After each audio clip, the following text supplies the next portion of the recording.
అసలు ఎవరు నమ్మరు. దిష్టి తగిలింది, నెగెటివ్ ఎనర్జీ ఇంట్లో ఉందంటే చూడండి చూపిస్తున్నాను. తులసి చెట్టు ఒకటికి 2 పెట్టాను. గుమ్మడికాయ కూడా కట్టాను. కానీ ఎలా ఎండిపోయిందో. అలోవెరా చూడండి అస్సలు కొనలే ఎండిపోతాంది. అయ్యో! వీళ్ళు బాగున్నారే అని కన్ను దిష్టి పెడితే రాయైనా పగిలిపోతుందంట. ఇంకా మనుషులు మనపైన ఎంత ఎఫెక్ట్ ఉంటది. నెగెటివ్ ఎనర్జీని తొందరగా పాజిటివ్ ఎనర్జీగా మార్చుకోవడానికి ఒక చిన్న చిట్కా చూపిస్తానండి. నేను చేస్తున్నాను కాబట్టి మీకు చూపిస్తున్నాను. 4 తమలపాకులు తీసుకొని ఇలా కల్లుప్పు పెట్టుకోవాలి. కల్లుప్పు లక్ష్మీ స్వరూపం కదా, నెగెటివ్ అంతా లాగేసుకుంటుంది.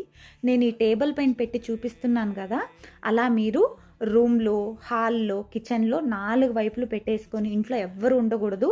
మీరందరూ బయటికి వెళ్ళిపోవాలి. 1 అవర్ టైం చూసుకోండి. వెళ్ళేటప్పుడు కిటికీ, డోరు అన్నీ క్లోజ్ చేసుకొని వెళ్ళండి. మీరు 1 అవర్ తర్వాత వచ్చి యాజ్ యూజువల్గా దాన్ని తీసేసి సింక్లో అయినా బయట ఎక్కడైనా డిస్పోజ్